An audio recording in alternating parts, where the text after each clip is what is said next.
अस्सलाम वालेकुम। और ये हमारा लेक्चर सेशन जो है ये होगा अनवर जर्नल पैथोलॉजी के ऊपर। यानी हम जर्नल पैथोलॉजी शुरू करेंगे और ये journal pathology actually Anwar journal pathology के बुक से होगी। आज हमारा पहला लेक्चर है। तो अनवर जर्नल पैथोलॉजी का जो बुक है this is for MBBS, BDS, DPT, MLT, PharmD, MIT, paramedics, BHMS, nursing and allied health sciences. तो इन सब के लिए यही पैथोलॉजी का बुक है। आज हम शुरू करेंगे। यहाँ पे हम चैप्टर नंबर 1 को स्किप कर रहे हैं। चैप्टर नंबर 1 में चूँकि जीनोम, सेलुलर हाउसकीपिंग और cellular metabolism and mitochondrial function, cellular activation, यानी ये सारे ऐसे चैप्टर हैं जो आप पहले से एम्ब्रियोलॉजी में पढ़ चुके हैं या फिर आप कहीं ना कहीं पे बायोकेमिस्ट्री में इनका जिक्र पहले से आपके सामने गुजरा है। तो हम बेसिकली जो बेसिक चैप्टर है, जो बेसिक पैथोलॉजी जहाँ से शुरू होती है, तो वो है हमारा second chapter which is cell injury, cell death and adaptation. यहाँ से हम इंट्रोडक्शन टू पैथोलॉजी जो है ये हमारा आज का टॉपिक होगा। फिर इसके बाद इंशाल्लाह आगे वाले टॉपिक हम पढ़ते जाएंगे इंशाल्लाह, फिर ये भी कवर करेंगे। तो आज का जो हमारा चैप्टर 2 का टॉपिक है वो है इंट्रोडक्शन टू पैथोलॉजी के असल में पैथोलॉजी है क्या, और ये पैथोलॉजी किस तरह हम लोग पैथोलॉजी में हमने क्या पढ़ना है, कौन कौन सी चीज़ हमने सीखनी है। तो एक्चुअली पैथोलॉजी जो है यानी फील्ड ऑफ पैथोलॉजी ये बेसिकली डिजीज़ के रिलेटेड है।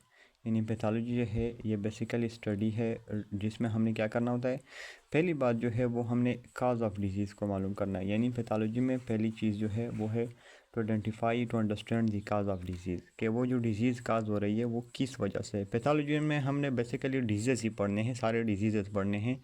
तो पहला स्टेप तो हमारा ये होगा कि हमने अंडरस्टैंड करना होगा कि what is the cause of the disease. और फिर उसके बाद वो जो डिजीज़ जो है जिसमें सेल या फिर टिश्यू या फिर आर्गन जो अफेक्ट हो रहे हैं, असल में वो जो अफेक्टेड सेल है या टिश्यू है या आर्गन है उनमें कौन कौन से चेंजेस आ रहे हैं। दूसरी चीज़ हमने ये देखनी है। यानी पहले हमने काज ऑफ डिजीज़ को फाइंड आउट करना है, फिर सेकेंडली जो सेल, टिश्यू या आर्गन है उसमें कौन से चेंजेस आ रहे हैं वो हमने निकालने हैं, हमने यही स्टडी करने हैं पैथोलॉजी में। और फिर डिजीज़, लाजमी बात है कि जब भी किसी सेल में या टिश्यू में या आर्गन में कोई चेंज आएगी तो वो जो टिश्यू, सेल या आर्गन है वो उसकी हेमियोस्टासिस अफेक्ट होगी, तो कोई ना कोई सिम्टम और साइंस जो है वो एराइज होना शुरू हो जाएंगे। तो वो जो सिम्टम और साइंस हैं ये भी हमने स्टडी करने हैं। और हर एक डिज़ीज़ है, उस जो डिज़ीज़ है हर एक डिज़ीज़ का के अपने ही सिम्टम और साइंस होते हैं। तो उन्हीं सिम्टम और साइंस को स्टडी करके हम फिर पता लगा सकते हैं कि वो जो पेशेंट है उसको कौन सी डिज़ीज़ हुई है। तो सबसे पहले हमने cause of disease, changes in the cell, tissue and organs, और उसकी वजह से जो साइंस और सिम्टम एराइज होंगे वो ये 3 स्टेप है। यही हमने ये 3 चीज़ें पैथोलॉजी में पढ़ने हैं। पैथोलॉजी में हम जो भी टॉपिक पढ़ेंगे तो बेसिकली ये 3 चीज़ें पढ़ेंगे। जो भी डिजीज़ हमने पढ़नी है तो उसको उसके काज को उसकी वजह से जो चेंजेस आएंगे, मार्फोलॉजिकल चेंजेस जो होंगे, और थर्डली जो साइंस और सिम्टम शो होंगे फ्राम दैट चेंजेस। तो ये 3 चीज़ें हमने पढ़नी है और इसी से हमको फिर डिजीज़ का पता आसानी से चल जाता है। तो यहाँ पे कुछ टर्मिनोलॉजीज़ हैं, कुछ एस्पेक्ट्स हैं जब आप डिजीज़ को स्टडी करेंगे। तो पहला एस्पेक्ट है इथियोलॉजी, यानी पहली चीज़ जो डिजीज़ के स्टडी में आएगी वो है इथियोलॉजी। इथियोलॉजी सिंपली द काज या वो जो मॉडिफाइंग फैक्टर है जिसकी वजह से वो जो डिज़ीज़ है वो इनिशिएट और प्रोपेगेट हो रही है। यानी एक डिज़ीज़ है वो किसी में इनिशिएट हो गई है और वो डिज़ीज़ उसमें प्रोपेगेट यानी उसमें बढ़ रही है, तो वो डिज़ीज़ किस वजह से हुई है, काज, और उसको मॉडिफाई करने वाला फैक्टर क्या है, यानी वो डिज़ीज़ को सीवियर केस में ले जाने वाला फैक्टर कौन सा है। तो ये जो 2 चीज़ें हैं ये हम पढ़ेंगे एथियोलॉजी में। यानी अभी 2 चीज़ें हो सकती हैं। अगर तो कुछ ऐसी डिजीज़ जिनका काज आपको आसानी से पता चल जाता है तो उसको हम कहेंगे प्राइमरी एथियोलॉजी। यानी if the cause of the disease is known तो यही हमारे पास प्राइमरी एथियोलॉजी होगी। लेकिन अगर कोई ऐसी डिजीज़ है जिसके काज का आपको पता नहीं चल रहा, जिसका काज जो है वो अननोन है, तो उसको हम आइडियोपैथिक कहते हैं।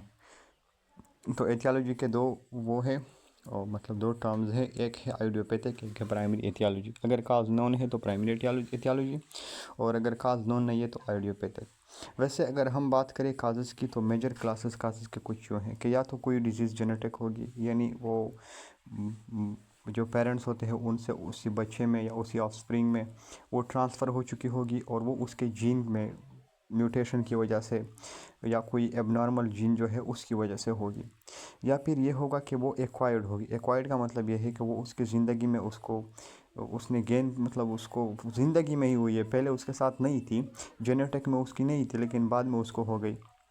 अब एक्वायर्ड में या तो वो इन्फेक्शियस होगी, इन्फेक्शन की वजह से, या न्यूट्रिशन की कमी की वजह से, मल न्यूट्रिशन जिसको हम कहते हैं न्यूट्रिशनल, या फिर वो केमिकल होगी, कोई केमिकल होगा जो उसको काज करेगा, या फिर फिज़िकल होगी, या लाइक ट्रामा हो गया या शॉक हो गया, यानी ऐसी फिज़िकल वो डिजीज़ होगी, फिज़िकल वो होगी।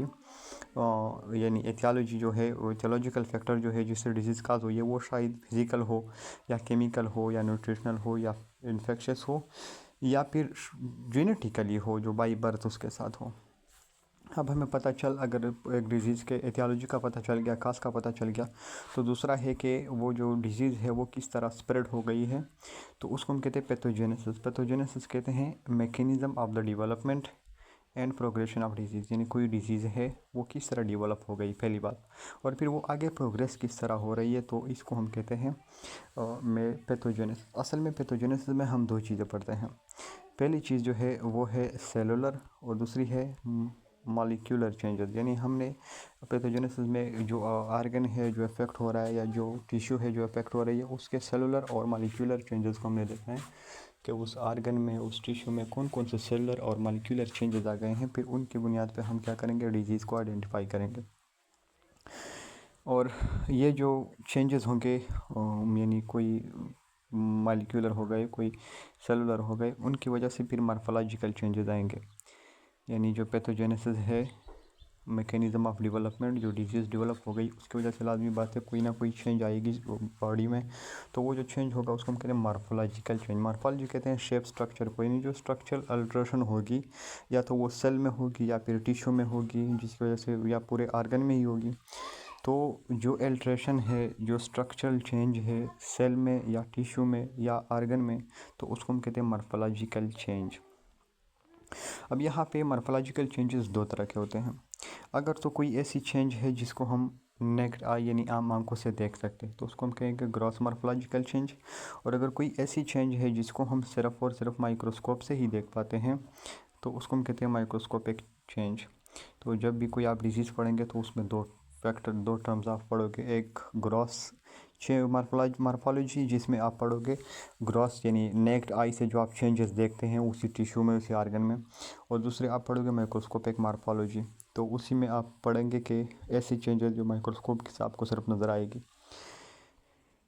फिर दोनों जो ग्रास है और माइक्रोस्कोपिक मार्फोलॉजिकल चेंजेस हैं या मार्फोलॉजी जो हैं, ये फिर हर डिजीज़ के स्पेसिफिक होते हैं, और इनको अंडरस्टैंड करके भी हम आसानी से पता लगा सकते हैं कि यहाँ पे जो चेंज है, सॉरी यहाँ पे जो डिजीज़ है वो कौन सा है। यानी आप चेंज को आइडेंटिफाई करेंगे, मार्फोलॉजिकल चेंज को, और फिर उसके बुनियाद पे सिम्टम वगैरह को भी आप स्टडी करोगे जो मार्फोलॉजिकल चेंजेस को से आएंगे, और यही फिर आपको बताएगा कि कौन सा डिजीज़ इस बंदे को हुआ है।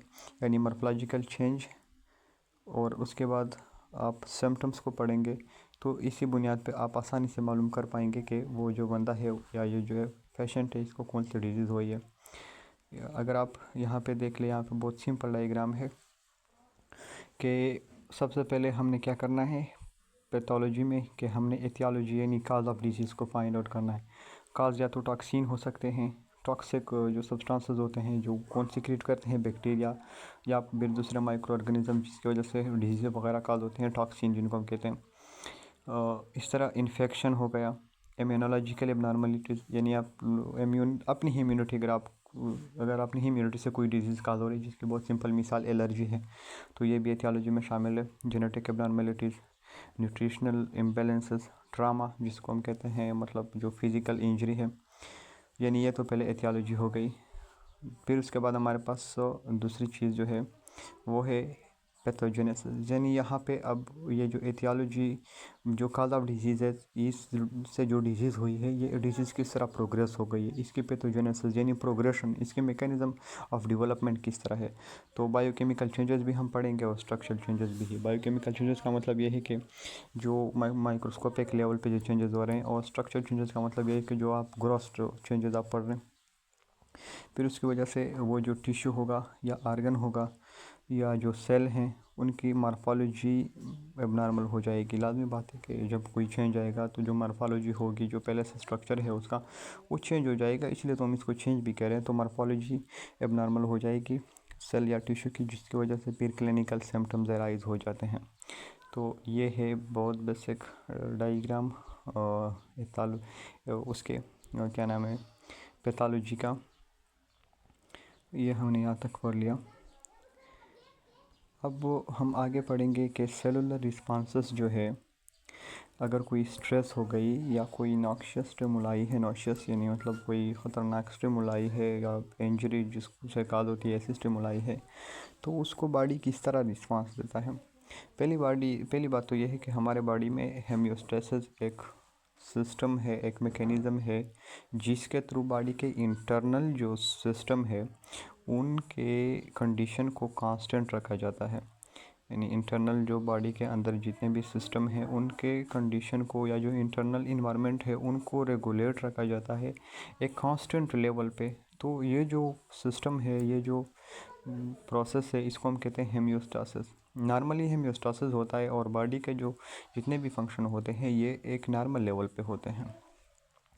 लेकिन मसला तब अराइज होता है जब किसी भी सेल को फिज़ियोलॉजिकल स्ट्रेस का सामना करना पड़े। तो ऐसे कंडीशन में फिर क्या होगा कि सेल कोई ना कोई एडाप्टेशन करेगा। फिजियोलॉजिकल स्ट्रेस का मतलब ये है कि कोई सेल है जिसको बाहर से कोई स्टिमुलाई आ रही है, तो अभी ऐसे सेल को फिर कुछ एडाप्टेशन करने होंगे ताकि वो अपने इंटरनल इन्वायरमेंट को मेंटेन रख सके। यही एडाप्टेशन जो है ये फिर इसी सेल को क्या करेंगे, फंक्शनल और विएबल बनाएंगे।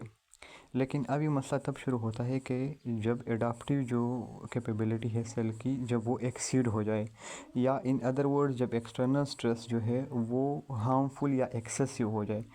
पहले एक्सटर्नल स्ट्रेस आया, बॉडी ने एडाप्टेशन की, लेकिन अगर ये ज़्यादा टाइम के लिए हो ये एक्सटर्नल स्ट्रेस, तो या फिर अगर ऐसी कंडीशन हो कि एक्सटर्नल स्ट्रेस हार्मफुल हो जाए, बहुत ज़्यादा बढ़ जाए, एक्सेसिव हो जाए, तब हमारे पास फिर सेल एडाप्टेशन जो है वो फेल हो जाएगी और सेल की इंजरी काज हो जाएगी।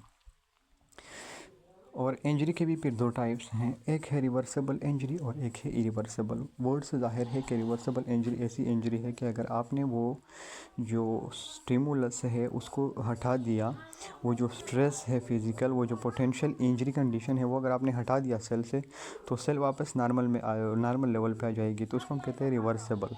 और अगर कोई ऐसी इंजरी है जो स्ट्रेस जो है इतना सवियर हो कि उसकी वजह से वो जो सेल है वो उसकी डेथ काज हो जाए, या वो ऐसी इंजरी में चला जाए जो कि वापस रिवर्स ना हो, यानी वो सेल दोबारा अपने नॉर्मल कंडीशन पे ना आ पाए, तो उसको हम कहते हैं इरिवर्सिबल इंजरी। आगे से इंशाल्लाह नेक्स्ट लेक्चर में, लेक्चर काफ़ी लंबा हो गया, तो इंशाल्लाह नेक्स्ट लेक्चर पे ही में फिर हम काजेज़ ऑफ सेल इंजरी को भी पढ़ेंगे और इंशाल्लाह कोशिश करेंगे कि पूरी पैथोलॉजी जो है वो हमारी कवर हो। और इंशाल्लाह ये जो लेक्चर सेशन है इसमें हम पूरी पैथोलॉजी को कवर करेंगे। जहाँ पे इम्प्रूवमेंट की ज़रूरत हो तो आप कमेंट सेक्शन में लाजमी बताया करें। Thank you so much.